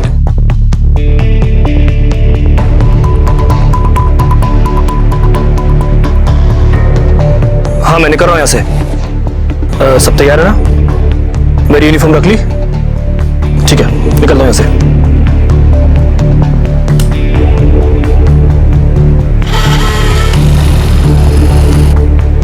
सो हमने डिनर किया ना?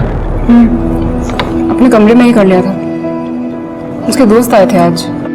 ये उसका स्कूल बंद करवाना सही है क्या? हमें वो बच्चा है, बिना दोस्त बिना रूटीन के मेंटली फ्रस्ट्रेट हो जाएगा। कम से कम जिंदा तो रहेगा हमारा बेटा। हाँ, क्या कह रहे हो? शिवानी, एक बार पहले किडनैप हो चुका है वो, अगर दूसरी बार हो गया तो कौन जिम्मेदार होगा? और तुम अच्छी तरह जानते हो कि तुम दोबारा मां नहीं बन सकती। सोहम हम दोनों की जिंदगी है।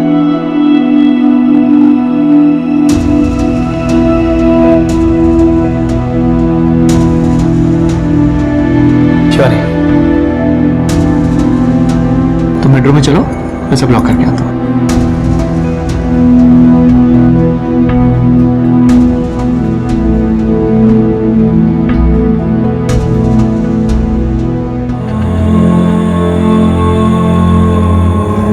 सॉरी बेटा, ये सब तुम्हारी सेफ्टी के लिए।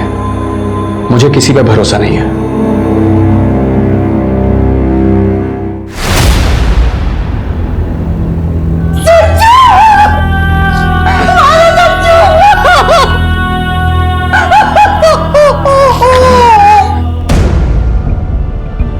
सचिन कल रात किसके साथ बाहर गया था, कुछ पता है आपको? बताइए। सर बोल के तो यही गया था कि अपने दोस्तों से मिलने जा रहा हूँ, बाकी मालूम नहीं सर। उसका लैपटॉप लाए? नहीं सर। कहीं शिरकी उसका मोबाइल तो नहीं मिला, लैपटॉप आईटी डिपार्टमेंट को दे देना। अब जाइए, कुछ पता चलेगा तो बुलाएंगे आपको। मैंने इसलिए तुझ पर ट्रस्ट नहीं किया, मुझे पता था तेरी फैमिली तेरी शादी किसी और के साथ पक्की कर देगी और तू मुझे छोड़ देगा। मोना देख, मैं तुझे इसलिए छोड़ा क्योंकि तुझे मुझ पर ट्रस्ट नहीं है, और अभी सारी बातें यूजलेस हो चुकी है क्योंकि मैं शादी के लिए हाँ बोल चुका हूँ। मेरे साथ मजा करके शादी किसी और के साथ? क्या लगता है तुझे मैं तुझे ऐसे छोड़ दूंगी? मोना बदतमीजी मत कर।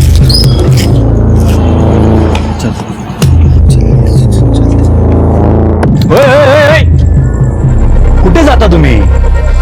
अरे अभी तक हमारा चालान काटना बाकी है ना। सर कितना लोगे सर? पुलिस को रिश्वत देता है?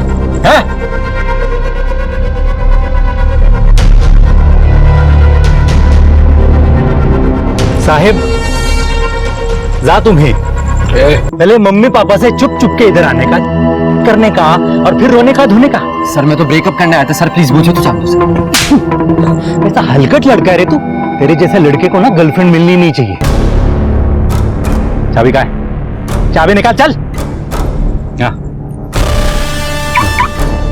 चल बैठ अंदर चल। साहेब आलो मी पण।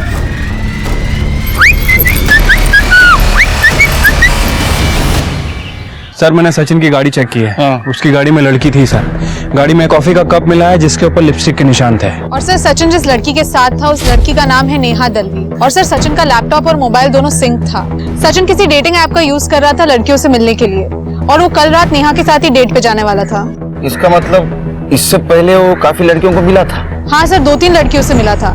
सारी लड़कियों को एक ही कैफे पे मिलने बुलाता था। ये सचिन बोस्टन जाने वाला था ना, तो उससे पहले ये डेटिंग सीरियल शुरू कर दिया शायद उसने। क्या ऐसा तो नहीं शिरकी? ये सारी बात उन लड़कियों को पता चल गई, इसलिए उन सारी लड़कियों ने मिलके इसको मार दिया। लड़कियों को ट्रैक करो, उनसे पूछताछ करो। इस नेहा दलवी के नंबर के बारे में कुछ पता चला? सर फिलहाल तो उसका नंबर बंद आ रहा है। सर मैंने उसकी एड्रेस की रिक्वेस्ट डाल दी है। मुझे लगता है कि हमें इन सभी लड़कियों से पूछताछ करनी चाहिए, हो सकता है कि शायद किसी ने कुछ देखा। अरे देना चाह का, पूरी दुनिया की चाय बना रहेगी। कम शक्कर वाली देना। ज्यादा शक्कर? सर आप ज्यादा शक्कर डालेंगे तो मैं भाभी को बोल दूंगी। चुप ना यार, इट्स अ बैड आइडिया। तुझको काय को डर है? बदनामी तो मेरी भी होगी ना अगर केस हुआ तो। भगवान जाने मैंने तुझ में क्या देखा। तो अगर विटनेस नहीं होता ना मैं तुझे यहाँ लाती भी नहीं। अब तो अंदर चल कि मैं तमाशा करूँ। चल बड़ा इकड़ी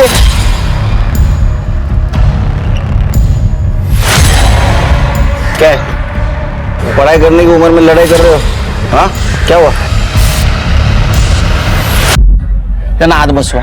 पुलिस ऑफिसर्स ने मेरे साथ रेप किया।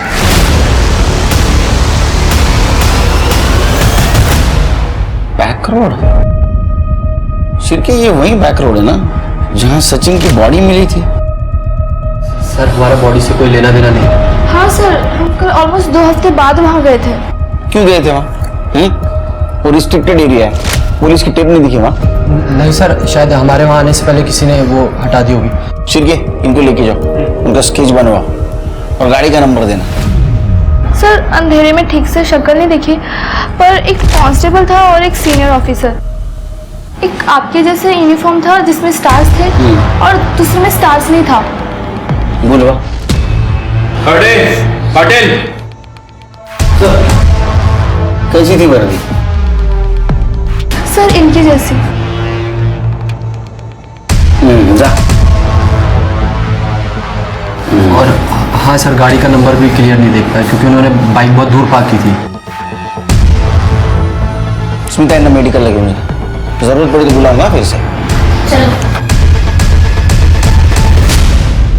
कमाल है, एक ही जगह 2 क्राइम, एक मर्डर और एक रेप। मुझे लगता है दोनों केसेस का आपस में कुछ ना कुछ कनेक्शन है।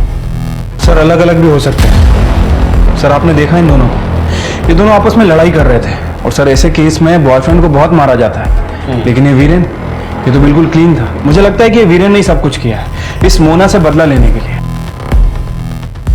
एक काम करो सर, वहाँ आसपास कोई सिग्नल रहेगा ना तो वहाँ के सीसीटीवी फुटेज में चेक करो। रिपीट नंबर की बाइक या फेक नंबर की बाइक वहां से गई है क्या? और उस दिन बीट चौकी पे और पेट्रोलिंग के लिए कौन कौन ऑफिसर्स थे वो चेक करो और दोनों नेहा से बात करो। ठीक है सर।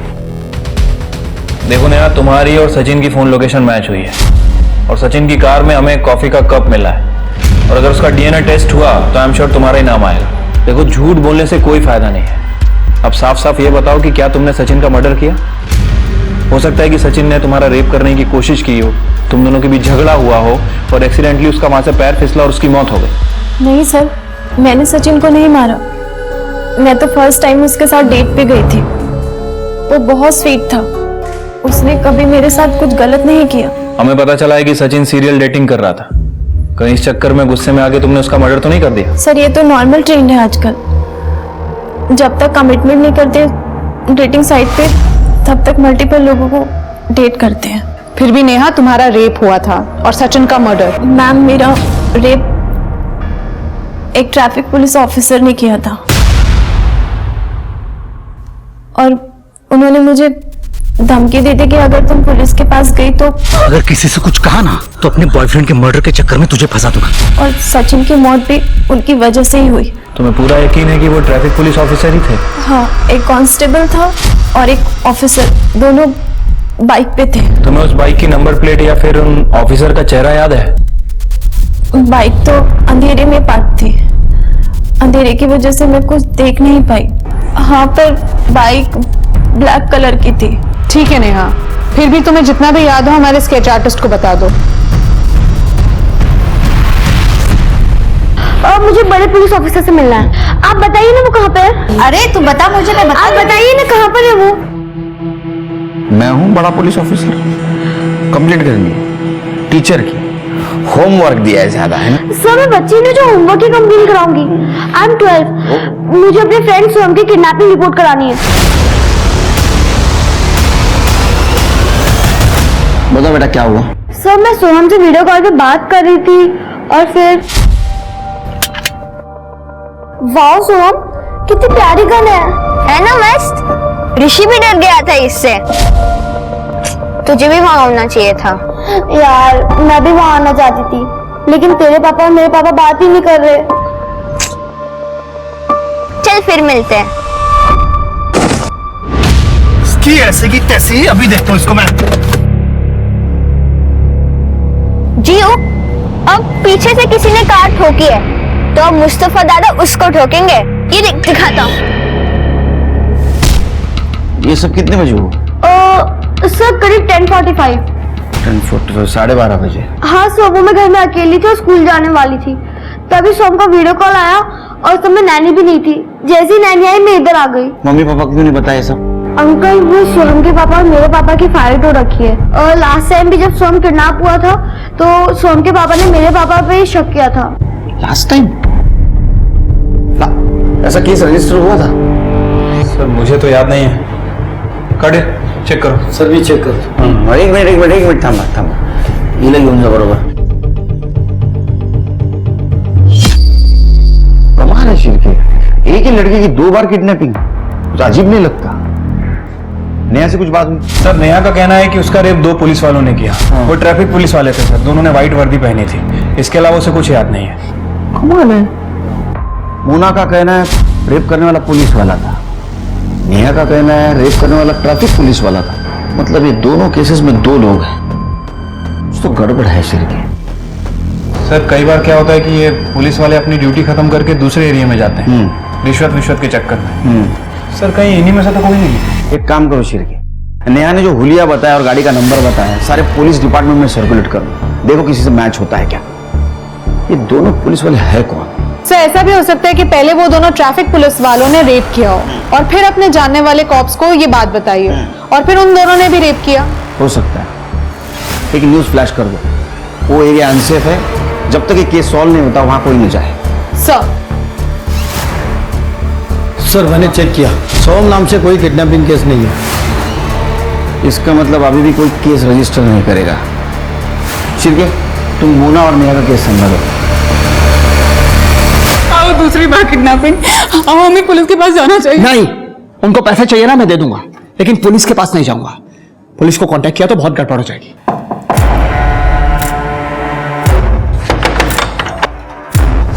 बोलिए। साफ सफाई के लिए बुलाया था घर में? हमने किसी को नहीं बुलाया। नहीं बुलाया था। अरे ये कहाँ अंदर घुसे चले? बुलाया था। किसी के घर में जबरदस्ती करके घुस सकते हो? एक मिनट, इसको तस्वीर देकर।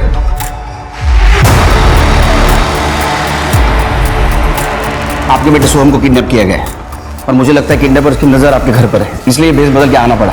आपको किडनैपर से कॉल किया था? जी सर, 2 घंटे पहले, और ये पेपर गाड़ी में फेंक के गए थे सर। बच्चा जिंदा चाहिए तो 25 लाख का बंदोबस्त कल रात तक हो जाना चाहिए, नहीं तो बच्चे के 25 टुकड़े कर देंगे। फॉरेंसिक के लिए भेज दो। देखिए इंस्पेक्टर साहब, सोहम हमारा इकलौता बेटा है और हमें उसकी जान बहुत प्यारी है। मैंने पिछली बार भी फिरौती की रकम देकर उसकी जान बचा ली थी। हमें आपकी मदद नहीं चाहिए, प्लीज आप जाइए। एक मिनट। पिछली बार पुलिस इन्वॉल्व नहीं थी, इसलिए किडनैपर्स ने फिर से हिम्मत की है, समझे? हरदम पैसा और लक काम में नहीं आते। शुरू से बताइए, सोहम किसके साथ गया था, कौन कौन था उसके साथ? सर मैं बताती हूँ। पापा, गुड मॉर्निंग। आपने मुझे रूम में लॉक कर दिया था। मुझे रात को बहुत डर लग रहा था। मम्मी, मैंने आपको आवाज भी दी। पापा। बेटा मेरे को तो बिल्कुल सुनाई नहीं दिया, इतनी गहरी नींद में सो रही थी। हाँ बेटा, आवाज तो मैंने भी नहीं सुनी। आप दोनों गंदे हो। अरे आप बहुत गंदे हो। अरे आप भी। किसने परेशान किया हमारे सोहम को? पापा ने। उन्होंने मुझे रूम में लॉक कर दिया था। मुझे दिन में भी बाहर नहीं निकलने देते और रात को भी लॉक कर देते हैं। सर, सोहम बच्चा है, परेशान हो जाएगा। आप कहें तो इसे आज मार्केट ले जाऊं, आइसक्रीम खिला के वापस ले आऊंगा। ये पापा प्लीज, पापा, मम्मी, पापा को बोलो ना। ओके, लेकिन एक शर्त पे, तुम हर वक्त मुस्तफा के साथ रहोगे, 1 मिनट के लिए भी उससे अलग नहीं होगे। चलो। मुस्तफा ने तो किडनैप नहीं किया। नहीं सर, बल्कि किडनैपिंग होने के बाद सबसे पहले उसी ने मुझे फोन करके बताया था। उसे बहुत चोट भी लगी है, मेरे क्लिनिक में ही एडमिट है। तृप्ति, उसका स्टेटमेंट ले लो और उसे कॉल डिटेल्स चेक करो और सोहम जहाँ से किडनैप हुआ वहाँ का सीसीटीवी फुटेज कलेक्ट करो। अक्सर बच्चे को जानने वाले उसको किडनैप करते हैं। पिछली बार किसने किडनैप किया था? देखिए सर, मैं एग्जैक्टली तो नहीं कह सकता, लेकिन मुझे पूरा शक है कि मेरा वो एक्स पार्टनर ब्रिज ठाकुर उसी ने किया रहेगा। आओ बस करा, पिछली बार भी आपने उसे किडनी के रैकेट में फंसाकर अपना क्लिनिक हथियाना चाहा था। इस बार अगर सोहम को कुछ हो गया ना इन सब चक्करों में तो फिर देख लेना। क्या चल रहा है? हाँ, पहले गलती कर दो, बाद में दोष जमाते हो। ब्रिज का एड्रेस दो। क्या हेमंत ने फंसाया मुझे? सर ये बात अभी आपसे पता चल रही है मुझे, तो मैं क्यों बदला लूंगा उससे? और सर बदला लेना भी होगा तो मैं सोहम से क्यों लूंगा? वो छोटा बच्चा है, जिया का दोस्त है सर वो। सर उसकी वजह से मेरा लाइसेंस कैंसिल हो गया। और सर इसीलिए ब्रिज मेरे क्लिनिक में मुझे असिस्ट करते हैं, क्योंकि ये खुद प्रैक्टिस नहीं कर सकते विदाउट लाइसेंस। आपके मोबाइल चेक कर सकता हूँ? ये सर श्योर। कर ले, चेक कर। सर आप मेरे ऊपर टाइम वेस्ट कर रहे हैं, आप सोहम को ढूंढिए। कर ले। Thank you.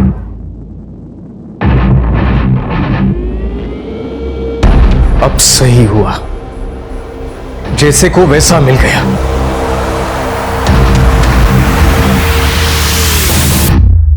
साहब जैसा सोच रहे हैं वैसा कुछ नहीं है। तो ये अलग अलग गेटअप में अलग अलग तरीके से फोटो क्यों खिंचवा रखी है तूने?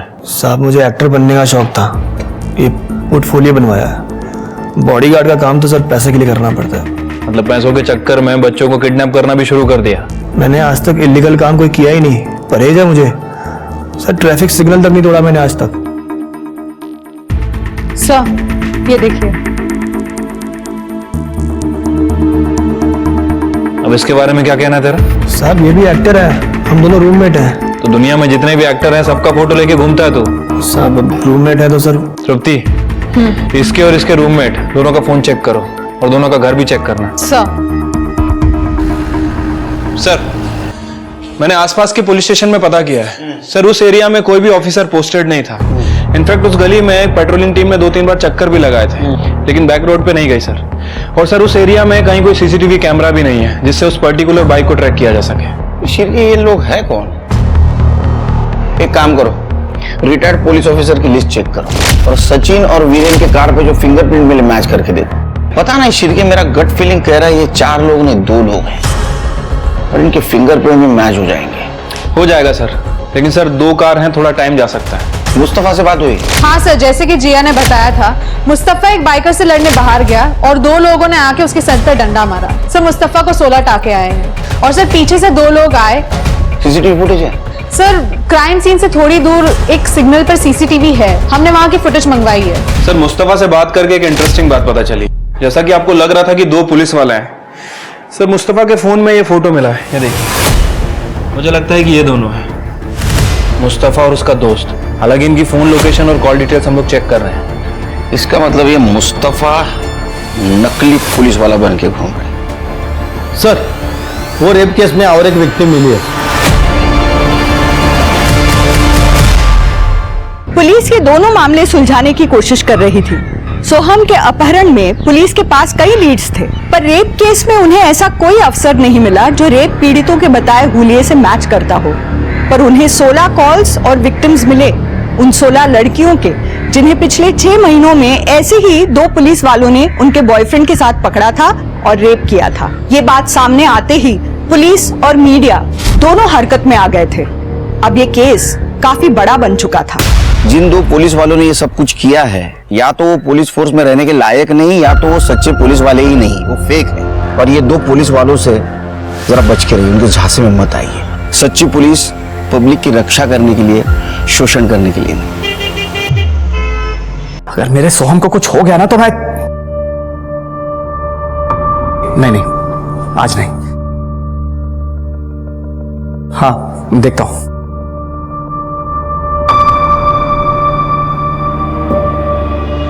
जाके सो जाइए, कल बैंक पे तो जाना है पैसे निकाल। हाँ शिवानी, कहीं पुलिस को गड़बड़ ना कर दे।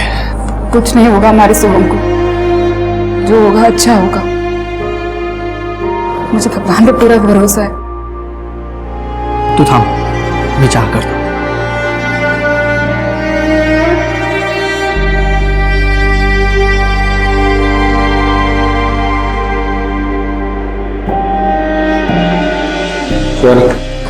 चाह के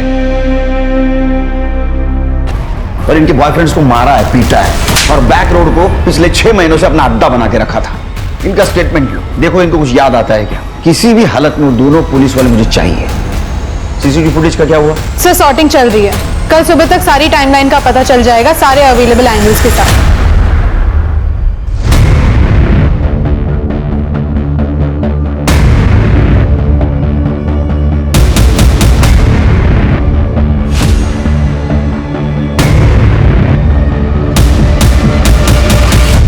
सर मैंने उन सभी लड़कियों से बात की है।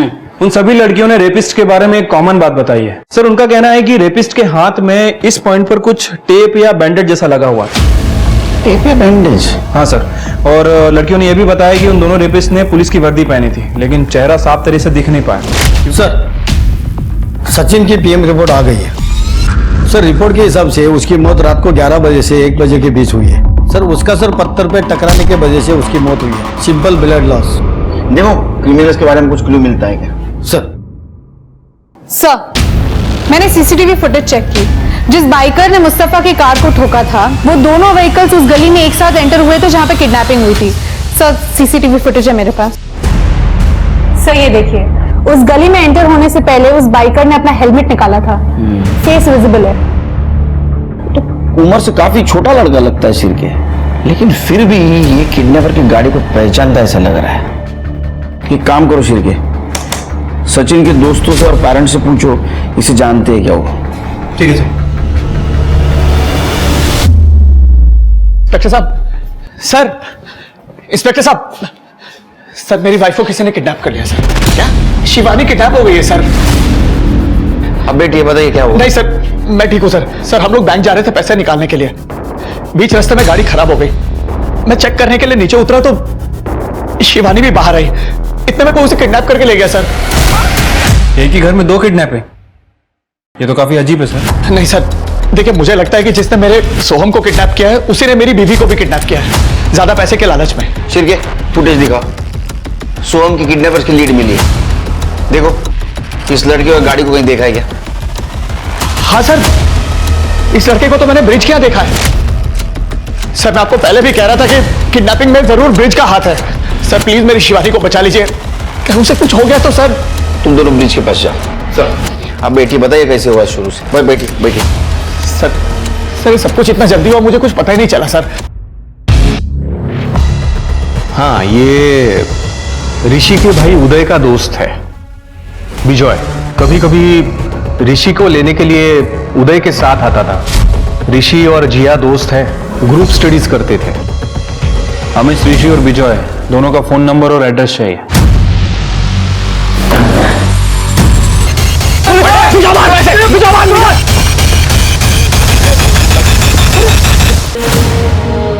ठीक है, अंदर डालो इन्हें। सर बच्चे की माँ शिवानी बाग की बॉडी मिली है।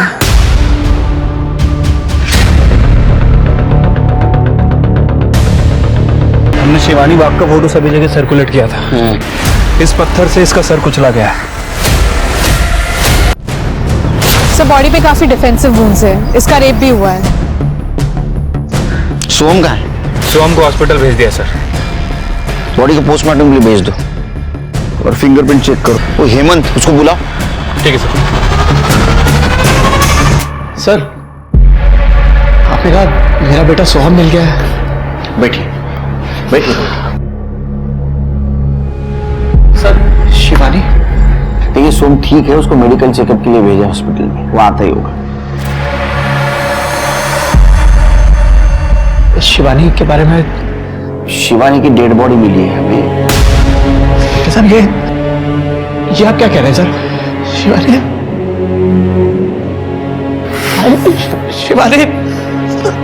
सर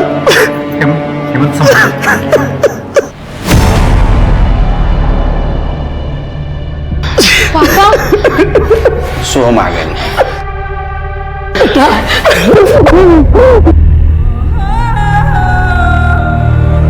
पापा आप रो क्यों रहे हो? पापा कहाँ जा रहे हो? शांत हो बड़ा, शांत हो। हेमंत जी आप उसे घर ले जाइए। कर दे एना सोगनी कर दे। हम अरे सीधा खड़े रहे, सीधा खड़े। तूने अपने दोस्त के छोटे भाई को किडनैप किया, बाद में उसके माँ को मार दिया। हाँ सर ये सब उदय का प्लान था। अबे साले अखड़े है ये। हाँ सर ऋषि हमें बताता रहता था कि सोहम के बाप के पास बहुत सारा पैसा है सर, और सर किडनैपिंग पहले भी हो चुकी थी सर। हमारे ऊपर ड्रग डीलर का बहुत बड़ा कर्जा है सर। सर वो पुलिस के पास नहीं जाएंगे, हमें लगा था सीधा पैसा दे देंगे, लेकिन वो पुलिस के पास आए ही नहीं। तुम्हारा नसीब खराब है, पुलिस तुम्हारे पास आ गई। हाँ शिवानी को क्यों मारा? सर हमने नहीं मारा शिवानी को। तू मार। तुम्हारा मोबाइल लोकेशन क्या कर रहा था वहाँ जहाँ शिवानी की बॉडी थी?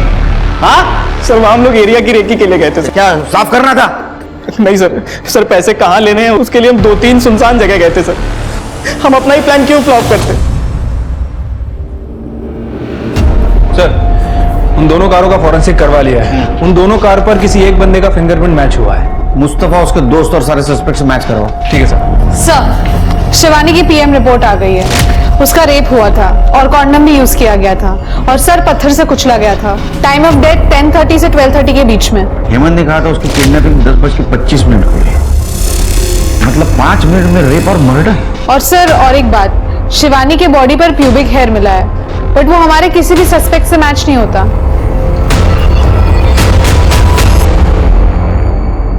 चुलके हेमंत ने बताया था कि जब उसकी किडनैपिंग हुई उस वक्त वो बैंक जा रही थी, लेकिन जहां से वो किडनैप हुई वहां से कोई भी रास्ता बैंक की तरफ नहीं जाता।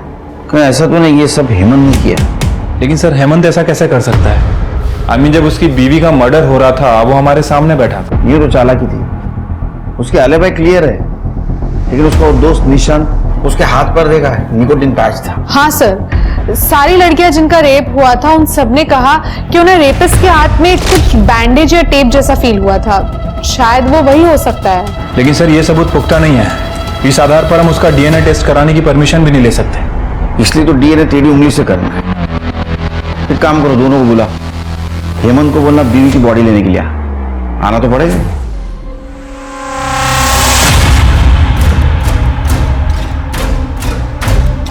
Thank you. चाय लीजिए। नहीं सर। नहीं लीजिए, मेरे पुलिस स्टेशन की बहुत मशहूर चाय है, 4 चम्मच चक्कर वाली, लीजिए। सर चाय नहीं, पानी लूंगा मैं। Thank you. Thank you. Soham कैसा है? इंस्पेक्टर साहब, उसकी आई के जाने के बाद से बहुत उदास रहता है। चलिए मैं आपको बॉडी हैंड ओवर कर देता हूँ। जी।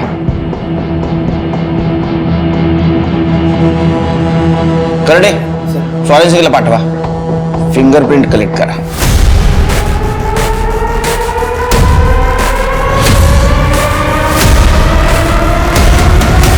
सर कार पे जो फिंगरप्रिंट थे वो हेमंत से मैच नहीं कर रहे हैं, लेकिन सर निशान से मैच कर रहे हैं। और शिवानी की बॉडी पे जो प्यूबिक हेयर मिला है उसका डीएनए निशान से मैच करता है सर।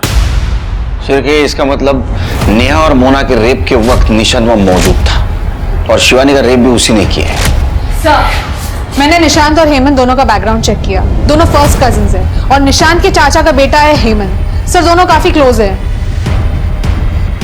बहुत शाना परिवार है। यूं दो करना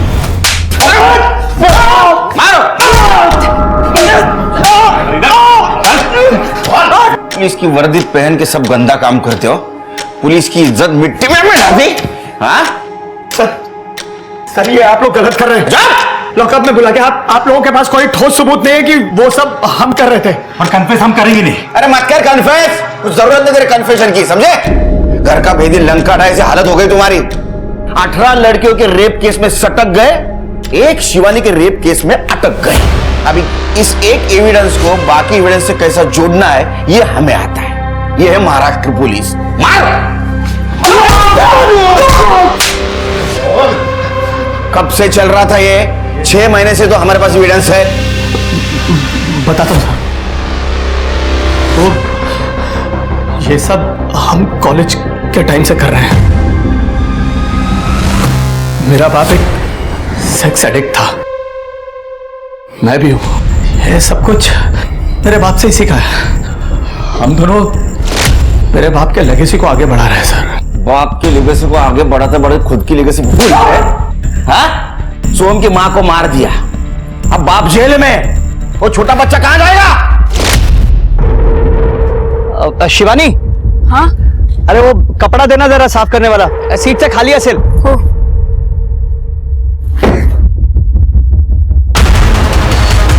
काम हो गया उसका, डन एंड डस्टेड। मेरे को एक बात बता, वो हिंदू को कैसे पता चला? अरे वो कल उसने वो चाय नहीं पी थी।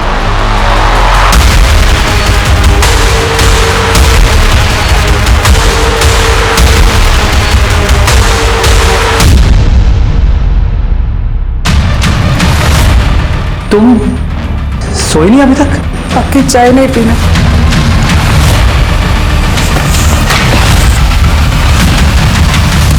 तुम वही हो ना जो लड़कियों का रेप करता है पुलिस की वर्दी पहनकर? शिवानी, इसीलिए तुम पुलिस स्टेशन नहीं जा रहे थे ना?